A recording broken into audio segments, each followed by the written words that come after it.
Hi, I'm Jennifer Ditchburn. I'm Editor-in-Chief of Policy Options. Thank you for joining us for our webinar on how to write an op-ed. And joining me is Shannon Sampert. Hello. From the University of Winnipeg and from the Evidence Network.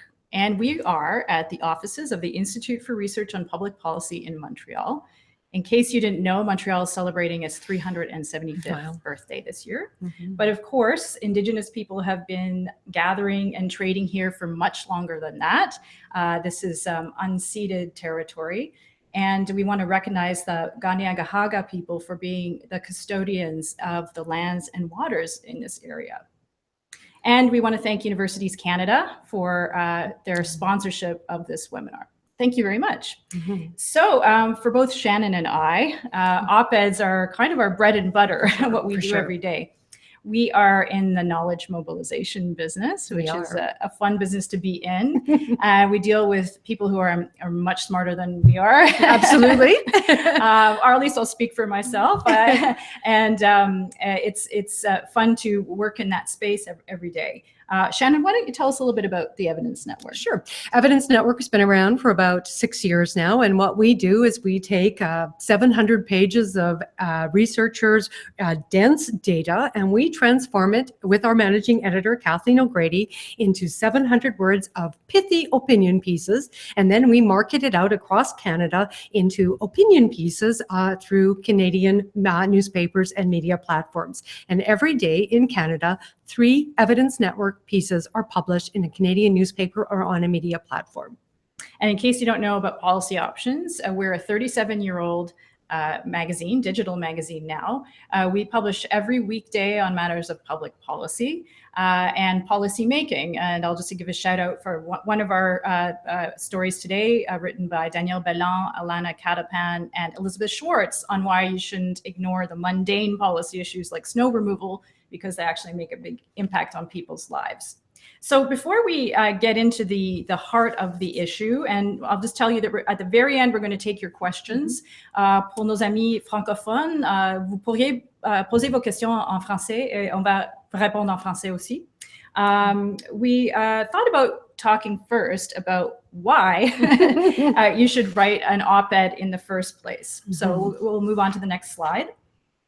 So first of all, we thought we should say, maybe not a good idea to write an op-ed while you're facing criminal charges. Never a good idea, not at all.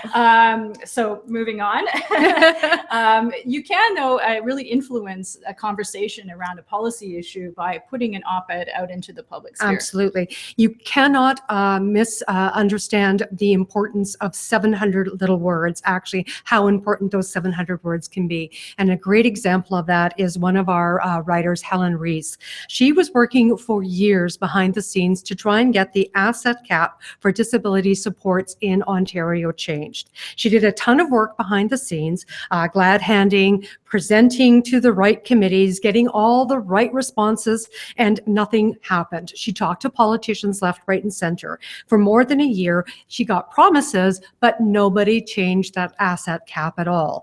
And so she penned an op-ed with us, and we got it published for her. And 3 weeks before the budget, she got a call from the minister's office saying that there was going to be a change made, presented in the budget lockup. As a result of that op-ed, and she clearly says the op-ed made the difference, that op-ed did get policy changed. We made a difference because of an op-ed. That's the importance of changing and provoking debate with a good op-ed. You have to do the work behind the scenes, but that's what policy, what policy can get changed with an op-ed. And sometimes you notice, I mean, you're doing all this research and work in a field, and you notice no one is talking about this really important issue. And so when you put an op-ed out there, you can get people talking about something that they might not be talking about just yet. And you can also, op-ed is a way of controlling the message in a way that might be more comfortable for you. Absolutely, especially with new researchers or women researchers who are a little bit uncomfortable of tipping that toe into the water of media. You get to control the message. Those 700 words, they belong to you. And so from beginning to end, you get to control what gets to be said. Sometimes you've done research and you notice on a policy issue, for example, that there's going to be some terrible unintended consequence or of a piece of legislation or regulation. And no one's talking about it. So you can pen an op-ed that points out those unintended consequences. And you've done all this work. You've poured your blood, sweat, and tears into your research or your study, or whether you're working in the private sector or in academia or the nonprofit sector. You want people to notice the research that you've done. So you can, this is a great way of getting more people to read the work that you've done. Or, for example, you've been in a peer-reviewed journal. You want more people to pick up on that work because of the limited number of people that read journal work. We do know that peer-reviewed journals don't really get read by the general public. So this is an opportunity to get your news and information out there. And also it's part of the way of getting the public to see their tax dollars in action. It's part of the public service that we do as academic researchers, absolutely. And what you might find too, when you write an op-ed, that all of a sudden you find potential partners or collaborators for future work, people who reach out to you and say, hey, I'm in this part of the country, I read your piece, I'm also working on that, I'd like to talk to you about doing something in the future. And as we know, cross-sectoral research and collaboration is the way that the world is going today. And it's a great way to find people who are working in Corner Brook when you're working in Vancouver that you never knew. And it opens up a whole new network of ideas and a diversity of viewpoints as well. And you can also build up your own personal and institutional profile. So this might make some people feel uncomfortable, but it's a good way of getting people to know about you and the work that you do. And also for whether it's your university or your company or your organization, when it's out there in the world, your piece, more people are paying attention to you and to the people that you work for. And you put out an op-ed in one media outlet, let's say Policy Options, you will probably find yourself getting more media attention down the way for the exact same issue or something else you're working on. Absolutely. Places like CBC will often read an op-ed that you've published, and then they will phone you and suddenly you get more media attention. Sometimes that might make you uncomfortable, but other people, though, that is exactly what they want to do. They want to become the media pundit, and the phone calls start coming, and it makes them very comfortable. That's another way that you also can allow yourself to get media promotion. And if you're looking for promotion, that's another feather in your cap as well. So we'll move on to the next slide. You've decided that, okay, it's a good idea to write an op-ed, but you want to know, when should I write this op-ed? So naturally, when the topic is hot, it's in the news. Absolutely. That's a good time to strike. And that means now, not next week, not 10 days from now, not when you've got that exam written or that marking done. It means do it now. And when you have something new to share, like when you've got your research findings done, or when you've just released a report. It's really great when you have just wrapped up that 500 pages of data and you're excited to share that new information. Right. And we recommend this a lot, actually, when people talk to us or approach us about a report that they just put out. We say, hey, why don't you time an op-ed to come out right when your report comes out? So you've got this really readable piece that can be shared. It also helps you sort of gather your thoughts about all your work, which can be very expansive and broad. The other time that's good to keep in mind are anniversaries or national days. So sadly, tomorrow is the anniversary of the Polytechnique massacre in 1989. That's an example of a day that you can touch on when you're writing an op-ed. In fact, we have a piece by Teresa Kramars from the Monk School coming out in Policy Options, or anniversary or national days, right? Right. The AIDS or HIV Day for December 1st. And in those types of op-eds, you can get them done fairly weeks ahead of time and send them out to the managing editor, who can then work on them. There's lots of time to do them and get them ready, and then send them out to newspapers, and newspapers can hold them until that day and run them on the day. And it's nice to have them in the can. Mm-hmm. Mm-hmm. In advance of an event, which we sometimes call curtain raisers. So you know that the Prime Minister is going to China. You know that a big bill is going to be tabled in the House of Commons. Some big event is going to happen, a big conference. So you can time an article to come out a few days before that big thing or a week before, and it's sort of laying the groundwork for that thing that's going to happen. And you're raising issues that, people are like, oh yeah, like I should probably keep that in mind before the PM goes to China.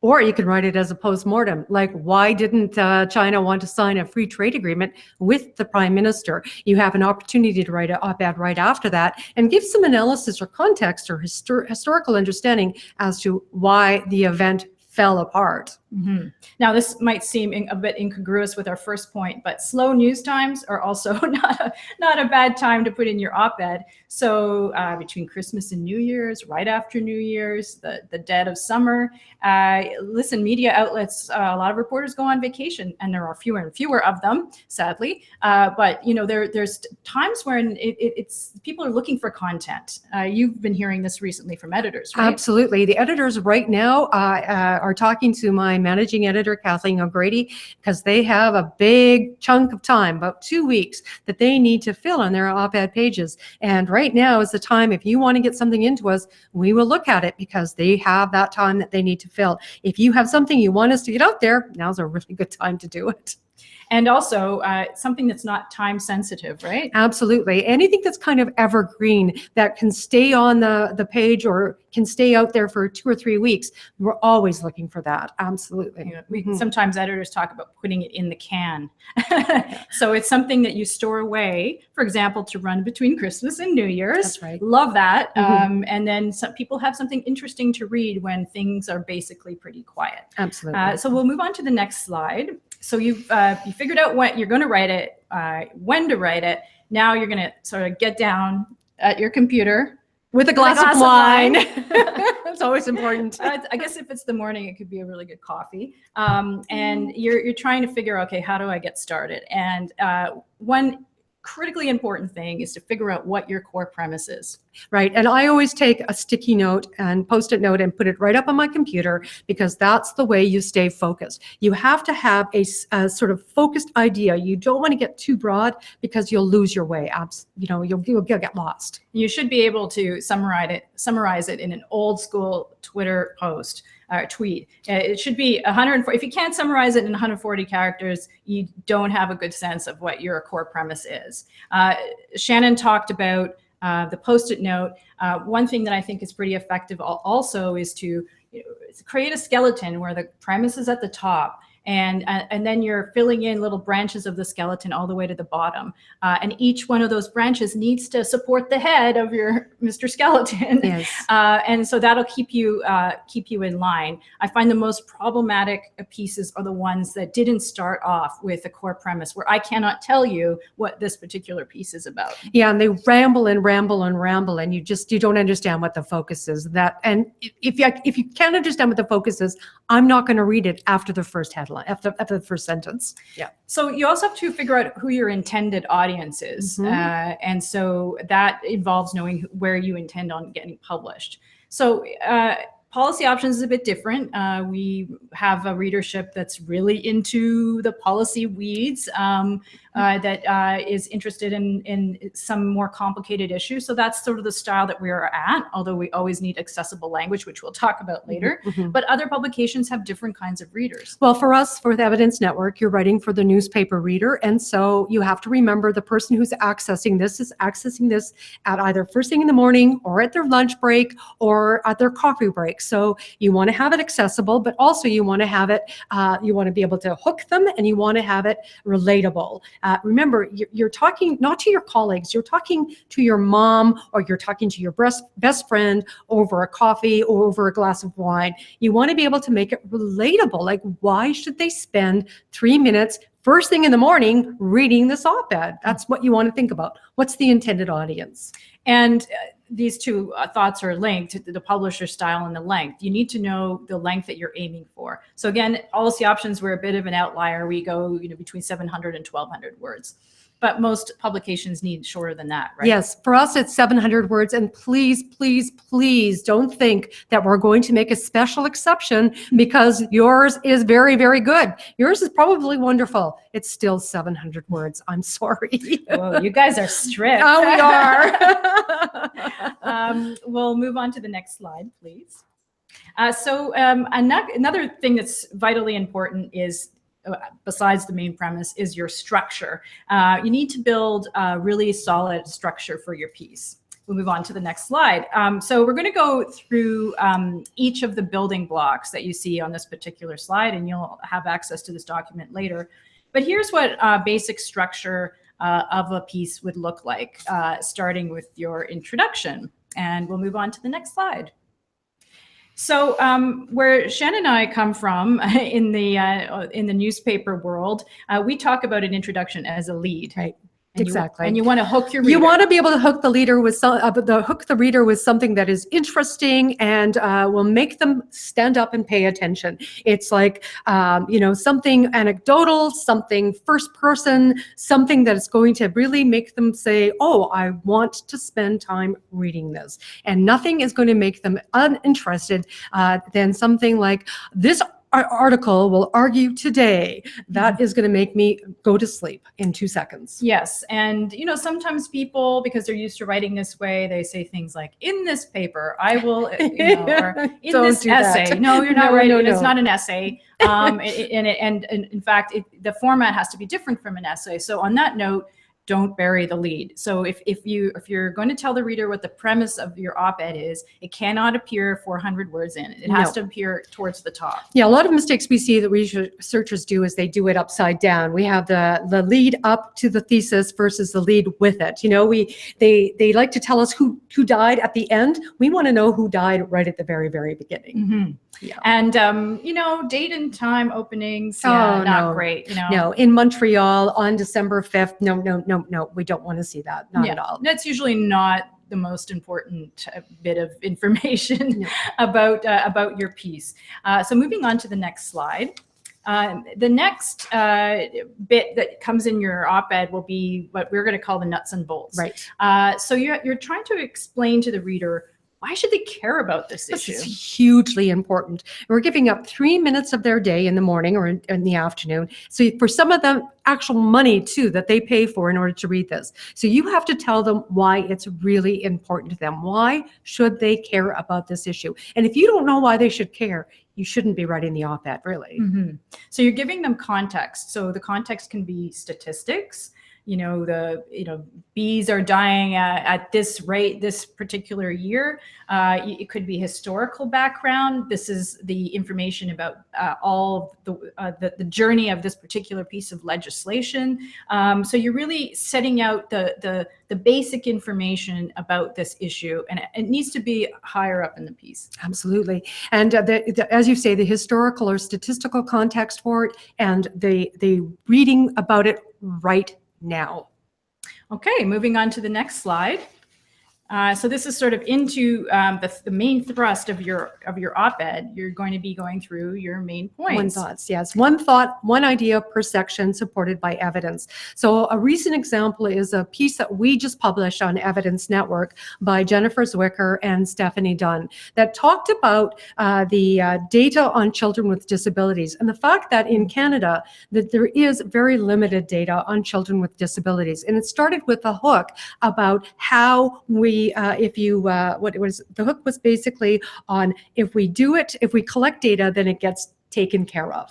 And the opening paragraph begins with the lead, what gets measured gets done, and relates to how collecting data on disabled children means understanding where they stand in terms of healthcare in the country. This next section then looks at how the national data is out of date for disabled kids. Mm-hmm. The following section looks at data on developmentally delayed kids. So it goes from a very wide picture to a more focused picture. Then it moves to why collecting data for developmentally delayed kids is important. Then it talks about what some provinces is doing. So it goes wider, closer, closer, closer.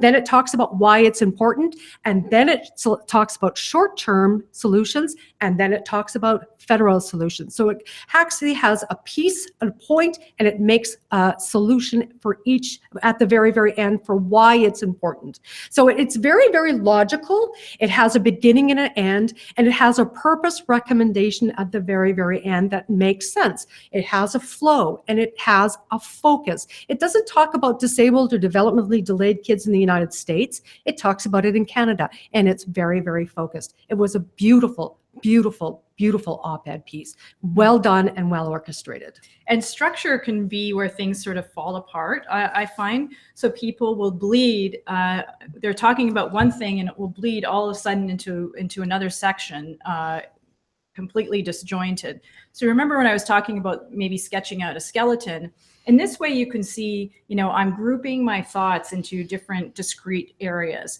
and you can look for places where there could be a logical flow. You might even try as an exercise putting in subtitles. Now, not every publication likes subtitles, but you could just put them in as a guide for yourself and delete them later. So then that can help you know, okay, in this part, I'm talking about this. In this part, I'm talking about that. And don't forget, it all has to support your main premise that you introduced at the top. And one of the really good subtitles you have to go with is, why is this important? Again, it goes back to, you have to be able to explain why should this matter.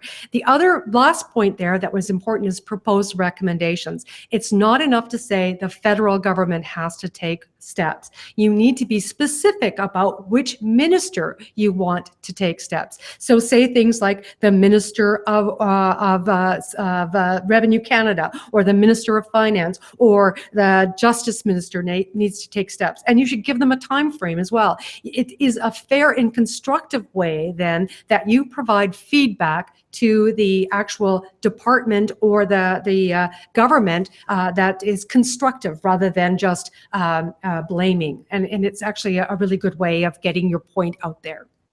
So moving on to the next part, which can be actually a bit tricky, is the conclusion. Now, the conclusion can be short. You don't have to go into this long, long reflection, but it should echo the introduction. Right. I mean, it should come back. You're tying it all back to the place that you started. But you know, when I worked as a reporter, we used to talk about casting forward. Having a thought about where this issue is going, what does this all mean for the future? Right. Please, though, avoid more research needs to be done, because everyone is going to say more research needs to be done. But you can certainly say things like there's an opportunity to look forward to, or you can talk to organizations or that type of thing. But more research needs to be done. Everyone is saying that. And you can have a sort of deeper reflection. You can go deep in your conclusion, more philosophical. Sometimes ending on a quote is a good idea. It kind of wraps it up nicely. I always ended on a quote when I was writing media stories, but I find it's a good way. If you can't think of anything else, you could find a quote from someone who relates to the particular issue. Conclusions are difficult and tricky too, and that's one of those things that managing editors are really helpful to help you find a way of ending it. And that's probably the other thing, is that listen to your managing editor. They can sometimes help you with that too. So moving on to the next slide. So we've talked about the structure and all the component parts of your piece, but there's a tough part. What about the actual writing itself? So we'll go on to the next slide. The thing that we want you to come away, if you come away with one thing out of this whole webinar, it's to use plain language. Please, please, please. Use the language that you would use to talk to your friend, not your colleague. We're not saying that people that you're writing for are stupid. We're just saying that they don't have the access to the same type of information that you do. So you need to use accessible language. Avoid academic and industry jargon. And please do not rely on acronyms. Acronyms are annoying. It shuts me down within probably the first sentence. Sometimes I tell people who write for us, listen, your piece needs to be understood by a member of parliament with average education. They shouldn't have to look up things because they don't understand your jargon. I mean, even a PhD in a particular field, they might not understand something in another field that they're not familiar with. So really unpack. I use that a lot when I'm sending comments back to people. Unpack this, explain it. If it's some term that people aren't familiar with, just go into a little bit more detail. That's right. As I said before, think about this as your mom or your best friend. Think about it over a glass of wine. Hey, did you hear this is what's happening? Take out the swear words and talk how you would normally talk. And one thing that I find out when I'm editing that I'm constantly doing is breaking up sentences. Yes, that helps. Or paragraphs. I am always amazed at how I will get the first op-ed from someone, from a researcher, who will give me a 15-word paragraph, a sentence that is, and 15 paragraph, 15 sentence paragraphs. That's not how it works. It doesn't work at all in op-eds. You have to make it very short and short paragraphs as well. It's breaking up sentences. So, think of a period instead of a comma. It's easier just for somebody to process in their brain. and shorter paragraphs. Sometimes you can even throw a one sentence paragraph in there. It's more pleasing to the eye, and it's easier to get through an article that way and read it out loud, right? Absolutely. If you read it out loud, you'll also see the grammatical errors, and you'll also see how it reads for a pacing perspective. It starts to get a voice, and it starts to be your voice, and it's a great way to sort of see what it is that you're trying to say. The first person, we don't mind it. We are not we, the people, we are I. And it's a great idea. Some of the best op-eds that we've had are the ones that start with an anecdote about what happens. Some of the most personalized pieces are the ones that that start with I, and they're wonderful and great. Especially if you're out in the field and you're doing the research and you're seeing things. So don't be afraid of introducing yourself into an op-ed. It gives it more texture, makes it more real. And one thing that I'm really fond of is putting signposts in your piece. So what I mean by that is you can flat out tell the reader, why is this important? Question mark, and then answer the question, or what this means is. Yes. And it's helping the reader recalibrate themselves within the piece to understand, okay, this is why I continue to need to be paying attention to this article. Exactly. What does this mean? It's a great signpost. And I know that we are researchers, and so as a result, we're a bit of type A personality, but you have to forget about perfection. This is not the Iliad. This is an op-ed. You have to leave these ideas that it's going to be perfect pieces of fruit. It's not. You got to get it published, get it done tomorrow, and the next day. It's just not going to last forever. All right, moving on to the next slide. So you've written it. Oh yes, it's all done. It's all done. So now you need to get it published. Yes, you do. And first thing you have to do is pay attention to the editor. That's your best friend, and you have to learn what hill you want to die on. The editor is going to have certain stylistic things, and you cannot have a hissy fit about certain things like length. You cannot negotiate that. Things like capitalizing professor, sorry. There's stylistic issues, and professor is not going to get capitalized no matter how important you are. The editor is going to have to lowercase professor. That type of thing. You just have to be open to it. And if you're not open to it, maybe an op-ed is not something you should be doing. And actually, I'd say that 99.9% of the people that I deal with, I'm sure it's the same, are great. You know, they're great for taking editorial suggestions and answering questions and so on. One thing that we do get from some people, though, is that they don't understand why we don't like their headline, or they want us to keep their headline. And there's so many things that go into the headline writing part. Often it's just the plain old physical space on a website. Or in a newspaper, it's not even done by the editor. It's done by a paginator who's doing either a column, 1 column, 2 column, 3 column. It isn't even up to the editor. It's just what size do they have the hole to fill. So you can suggest a headline, but it gets changed. And it's also, the headlines also are linked to how searchable your piece is. So there's a whole science behind everything, down to the URL, the link that's linked to your article, to the headline itself, to the subtitle. There is some thinking that goes behind that. So don't get insulted if your headline is not taken up by the editor. No. Most people will need a short bio. So at Policy Options, we ask for 30 words, around 30 words, and a digital photo. So make sure that you have a headshot ready. Right. With Evidence Network, though, please remember that we only allow 2 writers per piece, and we do not like having 30 words for a bio, because it counts towards your word count. So 2 lines maximum for your bio, because that takes away from your word count, and 2 readers maximum for bylines. So figure out who you want of your 11 people that appear on your piece, and figure out who the 2 leads are going to be, and submit it that way. And one thing that is very common now in digital publishing is hyperlinks. And if you don't know what that is, it's when you can click on a word and it goes to some other place in the web. So at Policy Options, we don't accept endnotes or footnotes. What we do is we ask for those citations to be embedded. So you're quoting Thomas Friedman's latest book. Well, you could embed in the name Thomas Friedman or elsewhere in the sentence a link that takes you back to his publisher's page.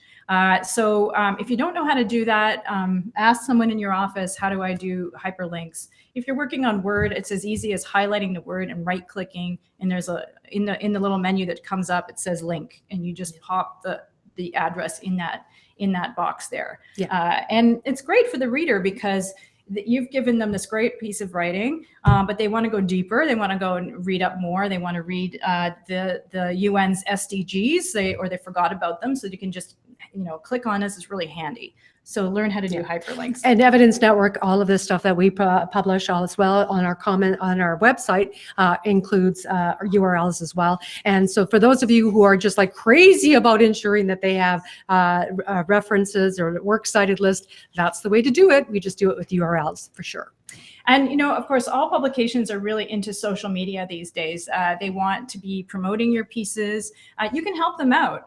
Tell them what your Twitter handle is. Sometimes, well, we'll search for them at Policy Options, but sometimes you need to know that yours isn't an obvious Twitter handle or location on LinkedIn. So let them know. Let them know what the hashtag is that's associated with the topic that you're talking about. That's right. Also, let your university, if you're affiliated with the university, let them know that you've published something so they can also send it out through their university brand. It's great for their brand. They love doing that. And it's just another way of upping it and getting it out there through Twitter and through Facebook.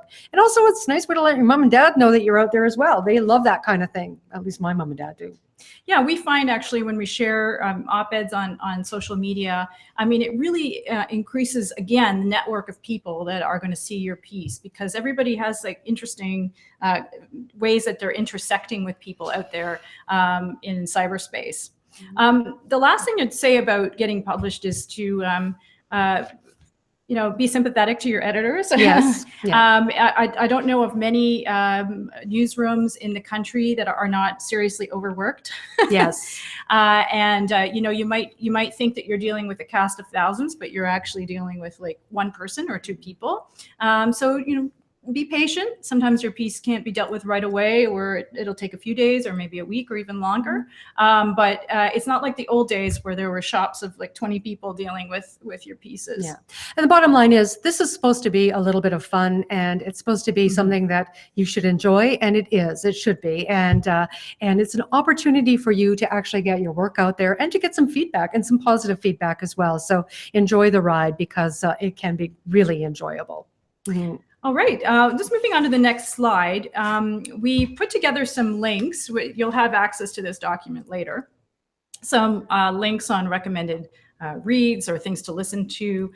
Some pieces that we thought that were good examples of things that we've recently published, where they're good examples of solid op-eds. So you'll have access to that later.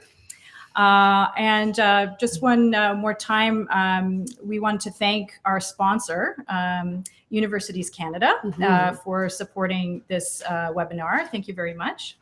Oh, I'm getting a note here.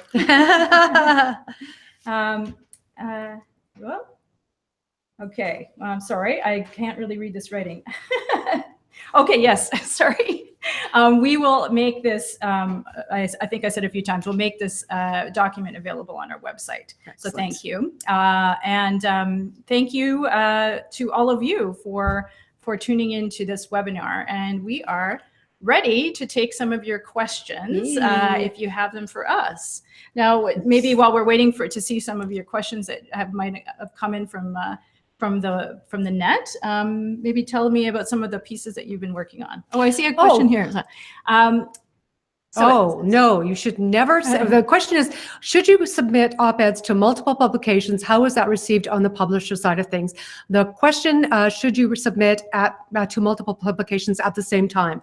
No, you should not. That is not done. It is the same as if you would be publishing or submitting to multiple journals at the same time.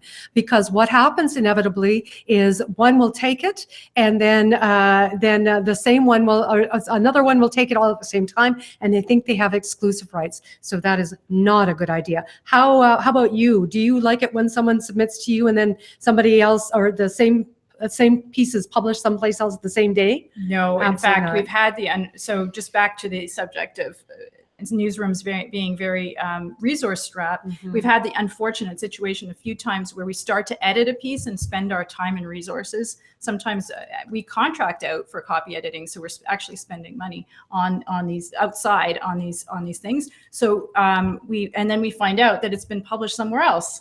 Yes. So we've wasted our time and our money on working with your piece. So the answer to that is no. Absolutely not. Yeah. Another question. Do you have an example of some great leads?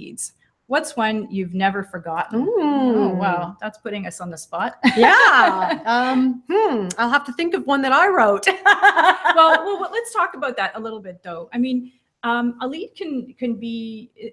It can be fun to think of a really interesting lead. You can start with a quote, a really interesting quote from somebody. You could start with a single word. I think I remember one from Alberta with its old Canadian press story, I think, that started with the word rats. Oh, that would be a good one. Yeah, yeah, absolutely.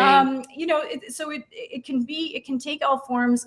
The anecdote lead can be very good because you're bringing the reader into storytelling is, you know, elements of storytelling are very useful to introduce. Well, I do remember the one that I just wrote on a guy named Alan Ronald, who is speaking at a luncheon that I attended, and he's a very well-known HIV/AIDS researcher. And the lead started with, it was surreal, really. I was attending a luncheon of ladies who lunched and was talking about how they were all eating their Caesar salad when all of a sudden a PowerPoint became filled with pictures of male genitals. And it was basically, that's exactly what was happening. We were eating a Caesar salads, and Dr. Ronald started showing us pictures of male genitals because he was wanting to get our attention to talk about HIV and AIDS. And he was smiling at us rather sheepishly as he explained that's how we got into HIV/AIDS research. That was my opening lead, male genitals. Got our attention and got us talking about AIDS. It was quite great. Some kind of clickbait there. There you go. So another question. Is there an established platform where young researchers with limited experience in developing op-eds can connect with mentors who would be able to give feedback? Well, that's a really good question. Not that I know of, but certainly we would be, I would personally be interested in having a conversation with you if you have something that you would like to share with us. And I know that our managing editor, Kathleen O'Grady, is always got a very patient ear for someone who is working as a young researcher. Certainly, you can always email me at the University of Winnipeg, s.sampert@uwinnipeg.ca. I'm always interested in talking to young researchers about getting their information out there. Feel free to contact me anytime. And we at Policy Options, we've published students. We've published master's students. I've published a high school student. We publish PhD candidates all the time. So you know, we don't have set the bar at any particular level of education. If you're an expert and you've done research in an area, then hey, we want to hear about it. Yep, we're always looking for diamonds in the rough, and you never know where your stuff is going to take you. We're always interested in looking at good quality evidence-based research pieces, and so yeah, just throw us your stuff your way. We'll give you feedback.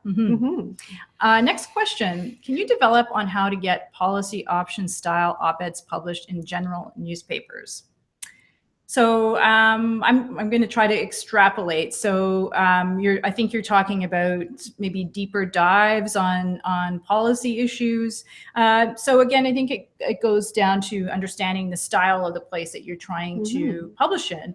So if you are if you have something that's a little bit more complex that you think might fit in with policy options, for example, or I don't know, like an economist type piece, but you would prefer that it show up in the Ottawa Citizen or the National Post, maybe retool it a little bit. You know, maybe length is definitely going to have to be shorter. You know, consider again, okay, is this going to be readable to an audience that might have a very limited understanding of a particular issue? So you want to be more revelatory. You want to go into a little bit more detail. And like I said, I love the word unpack the box a little bit more and maybe simplify the topic. But at Policy Options, for example, we always say, like, there's no subject too complex.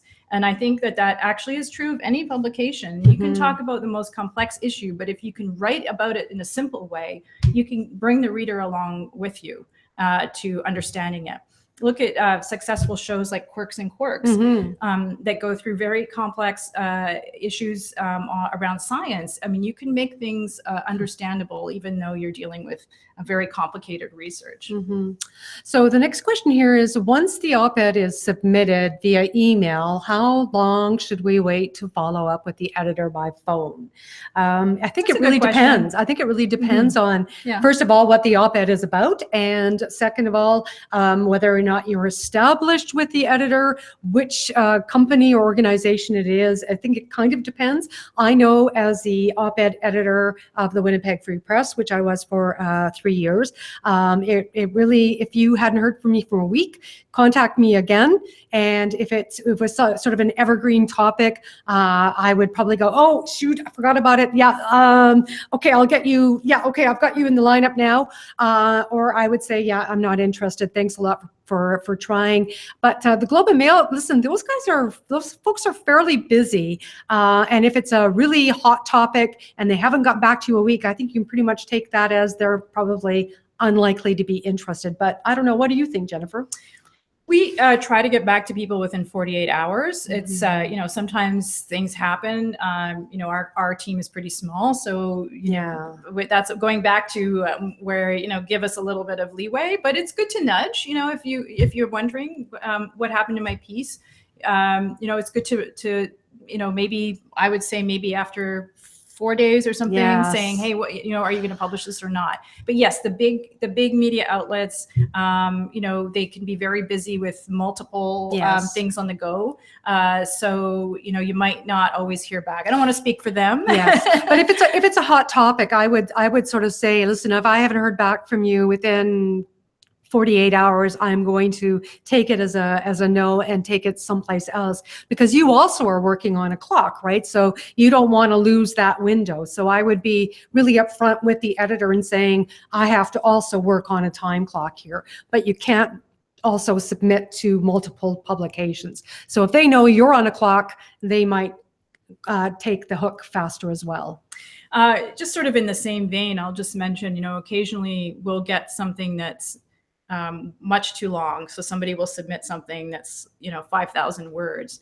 It takes a long time to read 5,000 words. Yes. So just, you know, be sympathetic to the, the people that you're approaching. You know, sometimes if I have the time, I'll try, but otherwise I really need you to send it back in the shorter version. So yeah, be realistic. If you sent us something that's 5,000 words, you know, off the top that we're not going to publish it anyway. You'd have to get it down to 700 in the first draft. Yeah. Next question: how open are news media to explicitly feminist approaches? Again, it depends on the newspaper, it depends on the editor, it depends on the time. I've had editors tell me, well, I've already published a feminist thought this year, this century. So yeah, and other editors like me, I would be fairly open to it. So it really just sort of depends on the appetite. I think, yeah. I mean, we're definitely open to it at Policy Options. But yeah, I mean, you can tell, you know, by reading. That's the other thing, is that you should really go and read the place that you're submitting your piece to. So familiarize yourself. Is it the National Observer? Is it the Tyee? Is it Rabble? Is it the National Post? You know, you want to know the general style. But hey, like I would just say from you know, from the point of view of pushing the media to more diverse viewpoints, it can also be helpful just to put yourself in a place, try to put yourself in one of those media outlets that doesn't cover a diversity of viewpoints. The next question: what about the subject line on your email? Do op-ed editors eliminate before even reading the attached op-ed? It has never been my experience, not at all, unless it's like openly racist or misogynistic, or it's got a swear word in it, then yeah, I'm going to read it. So just make sure that you don't go hi there, because that's going to get spammed out right away. So make sure it's actually something that isn't going to be spammed out right away. So op-ed, whatever, specific words, so that it doesn't get filtered out. Right. Okay. Is an op-ed an appropriate tool if you aren't a lobbying organization and you just want to increase awareness of what your organization does? Oh, I'm not sure what your organization does, so I'd have to ask more, I guess, more questions on that. E- It's a tricky question Yeah. because I have sent op-eds back to people or ended up refusing them because I say, listen, this sounds too much like a press release. So, I read the op-ed and it's like, we did this great thing and it's marvelous. Our organization did this, event, or we participated in this. And I'm like, well, it's not really an op-ed. Mhm. You're not really getting into any kind of issue. Again, it goes back to what's the premise of this piece. If the premise is just to promote your organization, not so much. But actually, you can really effectively promote your organization by inserting yourself into a public debate and being a thought leader. And I was talking about this with a organization last week. Sometimes your organization works on X, but you've got people thinking about an issue that's not normally associated with your group. So, you can get into the debate and offer some, interesting food for thought with a well-composed op-ed. But be careful, it's not a press release. It's not a press release. Exactly. So could you speak to the writing style and tone one may use to secure an op-ed in the Globe, Globe Business, National Post, and Toronto Star? Those are really good questions. Well, the Globe and the National Post, of course, are national newspapers. So they have to be national in the tone. They're not going to be interested in stories or op-eds, that are regionally based only. So they want to be things that are pan-Canadian. Obviously, Globe Business is interested in specifics that are about business related, economics related, that type of thing. The level of reading is not your regular newspaper reading, which is usually around a grade 6 to grade 7. It's usually around grade 8 to grade 10. So you can use a slightly more elevated, more sophisticated voice for the Globe anyway. The Toronto Star is going to be more interested in the Toronto and Toronto region market, but not necessarily a national market. So recognize ideologically, the National Post is a little bit more conservative, quite a bit more conservative than the Globe is. The Globe is a slightly more centrist newspaper, so you can push the ideology in different directions as well, and just be aware of that. And for a couple of weeks, you might want to monitor what has been written in all of these newspapers before you submit the op-ed to make sure you're not submitting something that has already been published by them. You don't want to publish something, or you don't want to submit something that 2 days before they've already had somebody submit. It just makes, it wastes their time and it wastes yours as well. And so going back to one of the points we raised earlier, you want to be strategic too. So pick a slow news time. Like I said, between Christmas and New Year's, gold. Absolutely. It's slow. People are off. That's a good time to put a piece in. But also all the publications that you asked about, Shannon deals with them directly, so I'm not going to try to speak on their behalf, but they often want something right away. So again, like if you're going to write about something that's happening in the public sphere, don't wait 2 weeks to submit your piece. It should be within the same day, or 24 to 48 hours. So you're still striking while the issue was in the media, or something's about to happen, and you submit it before the event happens. So they've got this piece, and hey, it looks like they're really smart. They're publishing some smart pieces right before some event happens. So next question: do you see a lot of op-eds that include some embedded video content or infographics? How creative can we be in the content we submit in an op-ed? And I think that we're going to have different answers on that. Yeah, I think increasingly newspapers and media platforms are embracing sort of the more media content and interesting media content. So I think that that is the case of you should be contacting, if you are thinking of submitting an op-ed individually rather than going through Evidence Network, you should be contacting the organization that you want to submit to and saying, I have a video, would you like me to include that? And see if they would be interested. I know at the Winnipeg Free Press, when I worked there, we had options available to do that.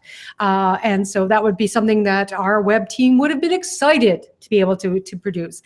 Increasingly, newspapers are no longer just the old black and white. You know, there's a whole web activity that goes on, and I don't even pretend to understand it anymore.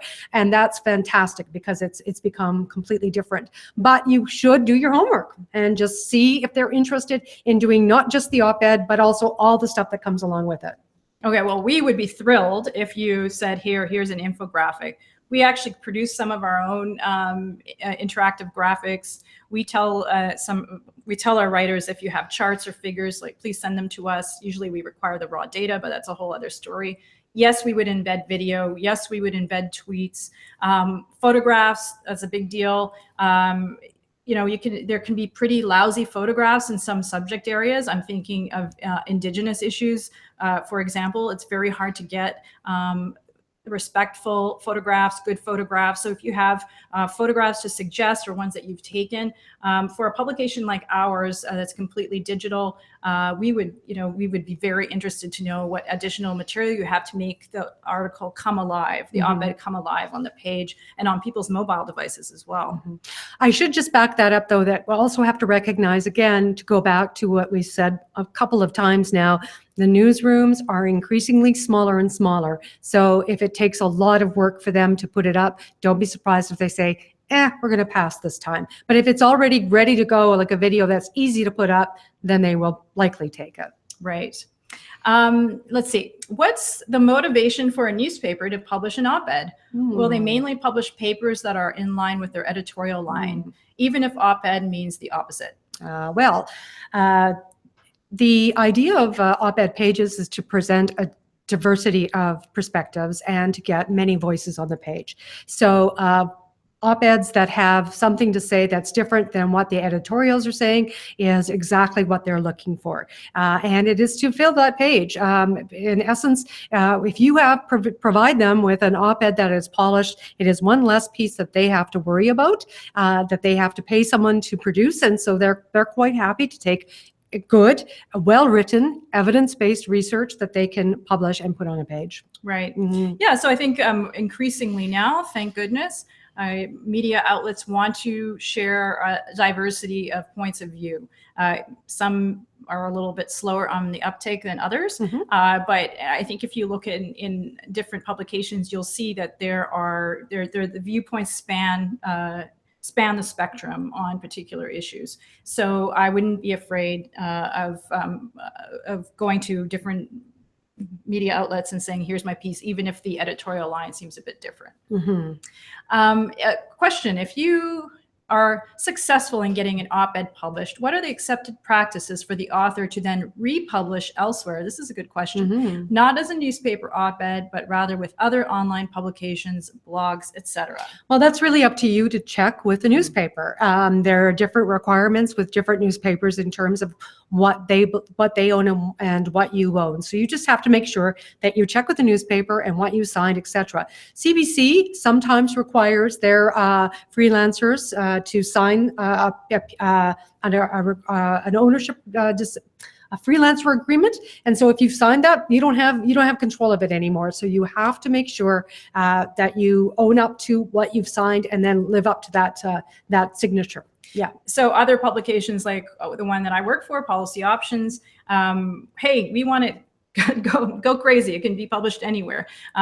We just want you to give credit to us, which is in line with other Creative Commons practices. So you really want to ask, because you can get in trouble with different publications if you go and republish. But some people are just, the more the merrier. You just have to check. Just get permission. Yeah, right. Absolutely.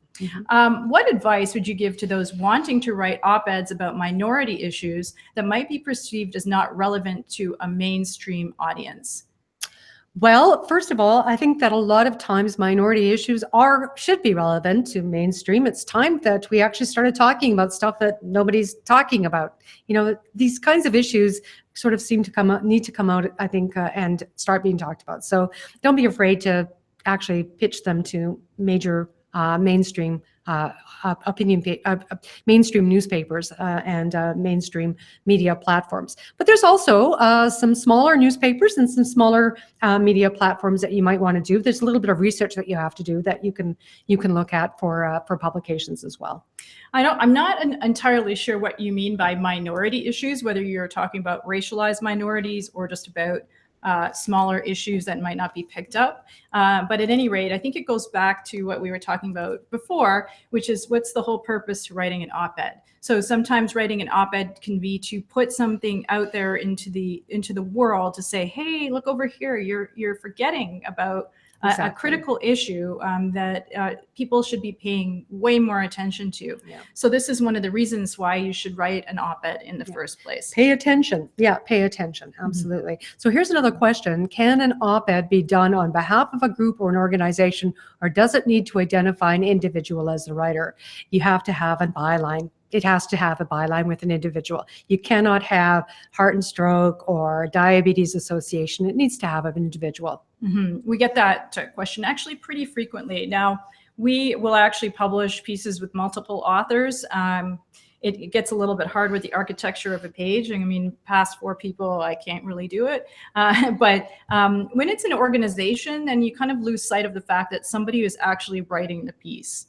And so, it's better just to assign a person or two. You're going to write on behalf of all of us and go from there. And you don't want it to be, for it to seem too detached from Mount Olympus is not writing this, Yes, exactly.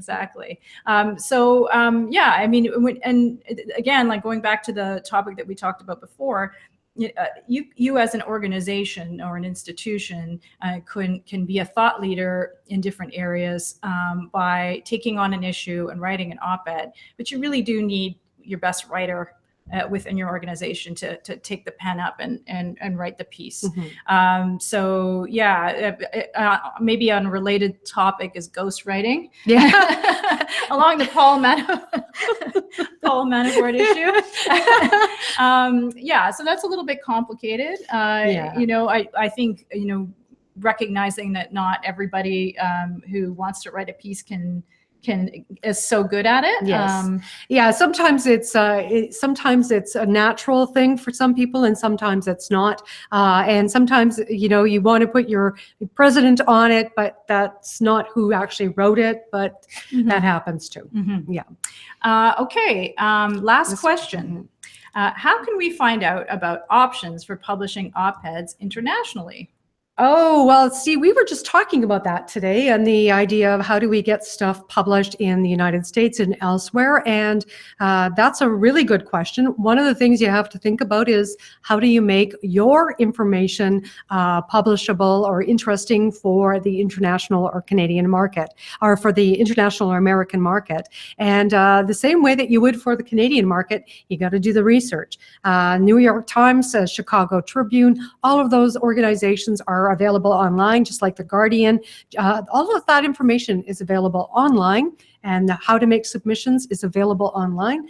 Read the stuff, read their work, find out how to make submissions that way, find their voice, and just do a little bit of research and find out how to do it. Actually, I had a piece earlier this year published in an American publication, and I did exactly what you said. I was writing about Donald Trump in the media and lessons learned in the Canadian media dealing with Stephen Harper. And I approached publication in the United States. I read online how to submit. I sent an email to the editor, and it ended up appearing in their piece. So it sometimes it might seem a little bit intimidating to cold call or to cold email people. We're kind of used to it from reporting, where you're totally cold calling all the time.